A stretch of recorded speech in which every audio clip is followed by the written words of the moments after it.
bir millatning o'z qadriyatlari, urf-odatlari, an'analari bo'lgan singari o'zbek xalqining ham o'z urf-odatlari, an'analari bor.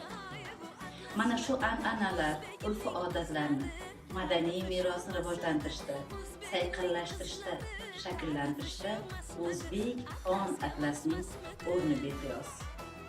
Xon atlas kiygan o'zbek ayollarimiz, o'zbek qizlarimiz borki, ularni ko'rgan har bir kishining yuragida jo'shqinlik kayfiyati, jo'sh urishi tabiiydir.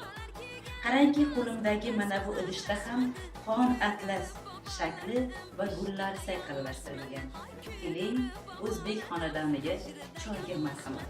Go'zallarga go'zal hayo qo'shib bersa, turfa liboslardan o'zni tiyib yursa, jilosiga necha yurt bo'lgan mahliyo, hilolalar atlas ko'ylak kiyib yursa. Nozi go'zal nozlansalar oyday turur, savon o'tgan kokillarin qiq savurib, kimlar oshiq bo'lmas axir bitta ko'rib, gulchehralar atlas ko'ylak kiyib yursa. Kalmana shoyi bu atlasmidi? Kalmana shoyi bu atlasmidi?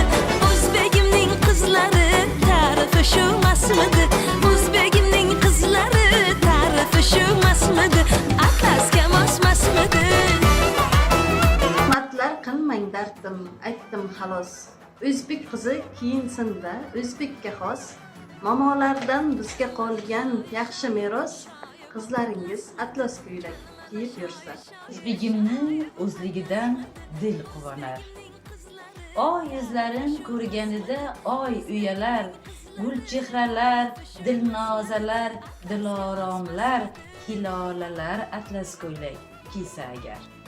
Yach qizlar qarasa ham zamonaga, dil bermasa shu modaniy yomoniga, kelin bular bir tillo ostonaga, diloromlar atlas ko'ylak kiyib yursa.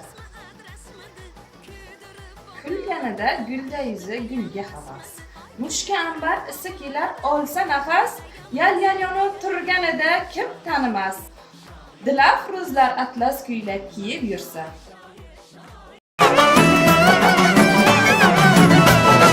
Kalmana shoyi bu atlasmidi?